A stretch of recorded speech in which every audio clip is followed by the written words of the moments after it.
అంటే నేను అనేది సరే వేరే వాళ్ళు ఏం చర్చించుకున్నాయో ఏదైనా సరే చర్చ జరుగుతుంటుంది, కానీ మీ పరంగా పర్సనల్గా ఒక గుడ్ విల్ని మీరు పణంగా పెట్టారు వాస్తవంగా చెప్పాలంటే, అంతే కదా. సో ఆ టెన్షను ప్రకటించడానికి ముందు, ప్రకటించిన తర్వాత, ప్రకటించక ముందు అయితే ఉంది సార్. ఆ టైంలో ఒక సర్టెన్ ఎప్పుడైతే ఇంకా సేపట్లో చెప్తున్నాం అన్నప్పుడు అంటే ఎవరికి చెప్పలేదు. నా క్లోజ్గా ఉన్న నా కంపెనీ వాళ్ళకి టోటల్గా తెలియదు కదా, అందరికీ టోటల్ నెంబర్ తెలియదు కాబట్టి ఒక క్లోజ్గా నాతో పాటే వర్క్ చేసే వాళ్ళకి కూడా నరమాన 21 దాకా చెప్తారని చెప్తున్నాను. వాళ్ళతో మాట్లాడేటప్పుడు ఇది డౌటే లేదు, డౌట్ అన్నట్టు వాళ్ళు చెప్పేదాన్ని నేను మళ్ళీ కూడా మబ్బి పెడుతున్నాను ఒక 5-6 నియోజకవర్గాలు. ఎందుకంటే వాళ్ళు 14 అంటే నన్ను నా మీద ప్రెజర్ పెట్టేసానా, వద్దు +10 అన్ని నా మీద ప్రెజర్ పెడుతున్నారు, ఇదేదో రాంగ్గా పోయేటట్టుందని మీరు చెప్పిన నెంబరే పెడతాను. స్టేజ్ మీద ఎక్కే వరకు ఒక 5 మందికి, తర్వాత ఎడిటింగ్ చేసిన ఎడిటర్కి శ్రేయాస్లో ఎడిటర్ రేవంత్ అని అబ్బాయి చేశాడు. ఆ అబ్బాయి కూడా నైట్ 2 గంటలకి ఎడిటింగ్ చేసాం. ఇది నెంబర్ డిస్ప్లే అందరూ తెలియకూడదని చెప్పి, పొద్దున కూడా ఎంత ప్రెజర్ ఉన్నా కానీ ఆ డిస్ప్లేస్ క్లోజ్ చేయి వేరే చేద్దామని చెప్పి ఆ నెంబర్ అంత సీక్రెసీగా ఉన్నాం. అందుకే 5 గంటల వరకు ఎవరికి తెలియదు. 5 గంటలకు మీడియా వాళ్ళ నుంచి ప్రెజర్ వచ్చి నాకు పంపిస్తే మేము చేసుకుంటా ఉంటాం కదా, ఆ నెంబర్ పంపించమంటే 5 సర్క్యులేట్ చేశారు. నేను ప్రెజెంటేషన్ చేసేసరికి స్టేట్లో చాలా వరకు వెళ్ళిపోయిన తర్వాత సర్క్యులేట్ చెప్పారు అప్పుడు ఈ నెంబర్ చెప్పబోతున్నాడని. సో 1 అవరే, ఆ 1 అవర్ ముందు అందరికీ తెలిసింది, ఇంకెవరికి తెలియదు. స్టాఫ్ ఎంతమంది ఉంటారు మొత్తం మా ఓన్ కేకే సర్వీస్లో? కోర్ స్టాఫ్ అంటే నేనే నా ద్వారా ఇచ్చేవారు 25 to 30 మెంబర్స్ ఉంటారు సార్. ఓకే, వాళ్ళంతా వెల్ క్వాలిఫైడా? లేదు అట్లే అందరూ నేను ట్రైనింగ్ ఇస్తాను.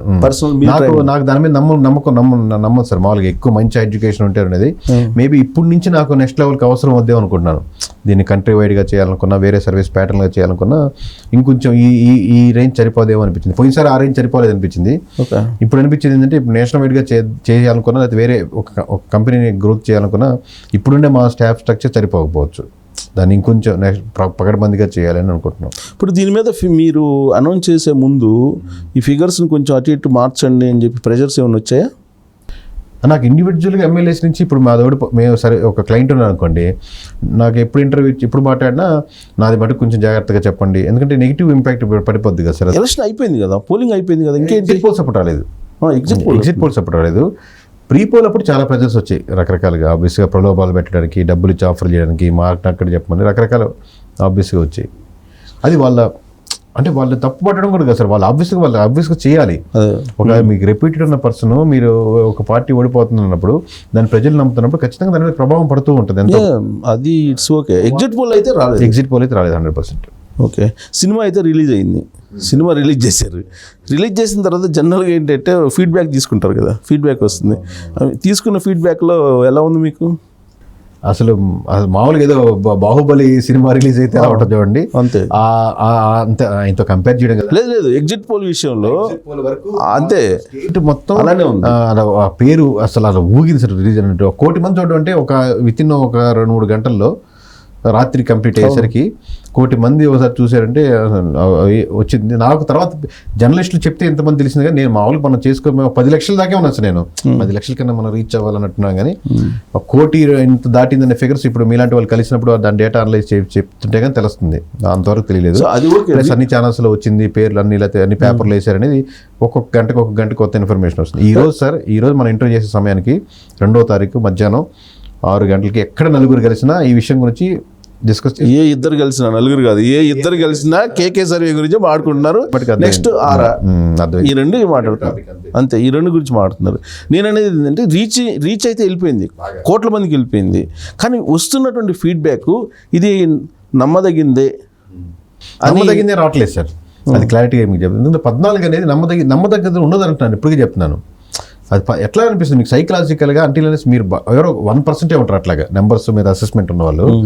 మిగతా పొలిటికల్గా ఉన్న 100 మంది పొలిటికల్గా ఉన్నది తీసుకుంటున్నాను, మిగతా 9 మంది 150 నెంబర్ బాగా ఉంటుంది. 135 వరకు ఓకే టోటల్ కూటమికి. అది ఇప్పుడు 135 చెప్పారు, అది కరెక్టే అనిపిస్తుంది చూసేవాళ్ళకి కూడా. అంటే హై అనిపిస్తుంది, ఎందుకు నెంబర్ రీజనబుల్గా అనిపిస్తుంది. 161 అనేది చాలా హై అనిపిస్తుంది. ఇప్పుడు రీచ్ కాలేదు కదా నెంబర్ 161 అంటే అసలు ఇది మెజరబుల్ ఇది కదా. అది కలెక్షన్స్లో ఇంత పెట్టుకుంటారు సార్, 100 కోట్లు కలెక్షన్ అలాగా. 100 కోట్లు మనం కలెక్ట్ చేసిన టార్గెట్ చెప్పుకొని ఫస్ట్ అడగడం ఏంటో అర్థం కాదు. చంద్రబాబు నాయుడు గారు ఆ మధ్య మిజరబుల్ ట్రీట్మెంట్ ఇస్తానని చెప్పి జగన్మోహన్ రెడ్డి అన్నారు. ఇప్పుడు మీరు చెప్పిన 161 కనుక నిజమైతే మిజరబుల్ ట్రీట్మెంట్ ప్రజలు ఇచ్చినట్టే కదా. నేను స్టిల్ బిలీవ్ సార్, మామూలుగా ఆబ్వియస్లీ ఎవరి ఫ్యాన్స్ వాళ్ళకి ఆనందం కల్పిస్తున్న number 35% vote banking still with the Jaganmohan Reddy garu. మీకు పర్సంటేజ్లో 15-20% డిఫరెన్స్ ఉంది కాబట్టి రిజల్ట్లో హ్యూజ్ డిఫరెన్స్ కనపడుతుంది.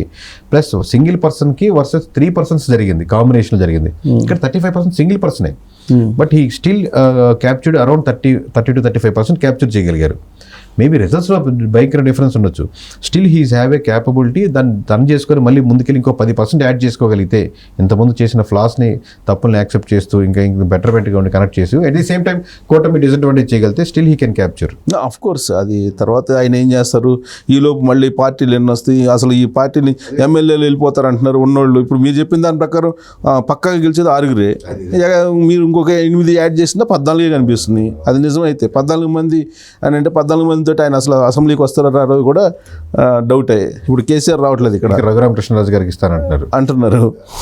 రఘురామకృష్ణరాజు గారికి ఇస్తే అధ్యక్ష అంటే ఈయన 14 మందితోటి వస్తారని అనుకోవడానికి లేదు. సో అలాంటి చూడాలి, అంటే భవిష్యత్తులో ఎలాంటి పరిణామాలు రాజకీయాలు అనేది. సో ఇప్పుడు సర్వేకి సంబంధించి మొత్తం అయిపోయిన తర్వాత 90% కూటమి గెలుస్తుందని నమ్మకంగా ఉన్నారు సార్. It's okay. దాంట్లో అంటే కేకే చెప్పినట్టు కాకపోయినా 135-140 వరకు వస్తుందనే ఉన్నారు. కేవలం నాకు క్లోజ్గా ఉండి నెంబర్స్ వీళ్ళు బాగా అసెస్ చేయగలుగుతున్న వాళ్ళు మాత్రమే అవును 150 దాటేదానికి ఆస్కారం ఉందని క్లోజ్గా ఒక 10% మాత్రం నమ్ముతున్నారు. సేమ్ సిచ్యువేషన్ మీకు 2019లో కూడా కనిపించిందా? వచ్చింది 145-140 వరకు రీజనబుల్ వచ్చింది. 150 టచ్ చేసి నేను చెప్తుంటే క్లోజ్గా మాట్లాడుతున్నప్పుడు చాలా తక్కువ మంది ఉన్నారు సార్. దాంట్లో ఉన్న ఎమ్మెల్యేలు క్లోజ్గా ఉన్న వాళ్ళు మాత్రమే అనలైజ్ చేయగలిగారు 150 అని చెప్పి. సో మీకు 2019లో ఎగ్జిట్ పోల్ అనౌన్స్ చేసినప్పుడు ఏదైతే ఫీడ్బ్యాక్ ఉందో ఇప్పుడు కూడా అదే ఫీడ్బ్యాక్ ఉంది. ఇప్పుడు ఎక్కువ మంది చూసారు, అప్పుడు తక్కువ 10 దీంట్లో 20% మంది చూసేవాళ్ళు, ఎక్కువ ఇంట్రెస్ట్ అప్పుడు ఇచ్చేవాళ్ళు కాబట్టి. అంటే నేను అనేది నమ్మేవాళ్ళ సంగతి అంతే సార్. అప్పుడు 151 సౌండ్ చాలా కొత్తది, ఇప్పుడు 161 ఇంకొత్తది, కొంచెం కొత్తది అంతే. సో మొత్తం మీద ఇది రియలిస్టిక్గా వస్తే తప్ప ఇప్పుడు 100% రిలీజ్ దాంట్లో డౌట్ లేదు సార్. 100% వస్తుంది. నేను చెప్తాను కదా, ఇప్పుడు కూడా 4 యూజర్లు అటు ఇటు పోవచ్చాము, కానీ ఇంత ఆ నెంబర్ మటుకు తగ్గదు. ఓవరాల్ అంత హై నెంబర్ నేను చెప్పేది. 100 కోట్లు అనుకున్నాం మనం బడ్జెట్ చేద్దాం అనుకుంటే 95 కోట్లకి అయింది అనుకోండి, అది అట్లాగా, కానీ హైలోనే ఉంటుంది. అది మీకైతే 100% నమ్మకం ఉండబట్టే కదా అలౌన్ చేసింది. సో ఇప్పుడు నేను మన ఇంటర్వ్యూకి రాబోయే ముందు, మీతోటి ఇంటర్వ్యూకి రాబోయే ముందు ఆరా కేకే ఈ 2 సర్వేలను పక్కన పెట్టి నేను కంపారిజన్ చేసి ఒక అనలైజ్ చేసి వచ్చాను జస్ట్ మీరు ఇంటర్వ్యూకి రాబోయే ముందు. ఎందుకంటే ఈ రెండింటి గురించి మాట్లాడుకుంటున్నారు, ఆరా అలాగే. అయితే క్వైట్ ఆపోజిట్ ఉన్నాయి, మీదేను ఆరాది. ఆయనేమో కూటమి అధికారంలో రాదు, మళ్ళీ జగన్మోహన్ రెడ్డి వస్తారని చెప్తున్నారు. మీరేమో అసలు హ్యూజ్ మెజారిటీ తోటి వస్తుందని చెప్తున్నారు. ఇది పూర్తిగా నార్త్ అండ్ సౌత్ పోల్ లాగా లేదా? అవును, 100%. నేను స్టేజ్ దిగేటప్పుడు కూడా సార్ నాకు ఐడియా ఉంది, మనం సర్వే ఇచ్చేటప్పుడు వేరే రిపోర్ట్స్ కూడా వస్తాయని. ఆరా మస్తాన్ గారు ఖచ్చితంగా ఎక్కువ మంది ఫాలో అవుతుంటారు, నమ్ముతుంటారు, నాకు నా ఐడియా ఉంది. నేను పర్సనల్గా నేను ఎప్పుడు కలవలేదు, నేను ఎప్పుడు పర్సనల్ చూడలేదు. బట్ నా నమ్మకం ఏంటంటే స్టేజ్ దిగేటప్పుడు కూడా ఆరా మస్తాన్ గారు కూడా ఖచ్చితంగా ఇటువైపే మళ్ళీ ఉంటారు. ఎగ్జిట్ పోల్స్ వరకు ముందు ఎలా చెప్పినా, రకరకాల రీజన్స్ ఏం చెప్పినా, ఎగ్జిట్ పోల్స్ మటుకు ఇటువైపు మళ్ళీ ఉంటారని నమ్మకంతోనే వచ్చాను కిందకి దిగారు. తర్వాత దిగంగానే మన వాళ్ళు చెప్పారు ఆరా మస్తాన్ గారు కంప్లీట్ వైఎస్ఆర్సీపీకి ఇచ్చేస్తారని. అబ్బా ఇది తేడా కొడుతుంది అనుకున్నాను. అంటే అని మీరు అనుకున్నారా? అనుకున్నాను. అంటే ఇప్పుడు నేను విశ్లేషణ ఏమి ఇచ్చాను తెలుసా? మీరు చెప్పండి, ఒక సెఫాలజిస్ట్గా 94 to 105 అలా ఇచ్చారు. ఓకే, నెంబర్ పక్కన పెట్టేయండి. ఓట్ షేర్ తీసుకున్నాం. ఓట్ షేర్ తీసుకుంటే ఆయన ఇచ్చింది ఏంటంటే 49.6 సంథింగ్ ఇచ్చారు. అంటే పోయినసారి 51కి 1% తగ్గించారు. 49.6 అలా ఇచ్చారు వైసీపీకి.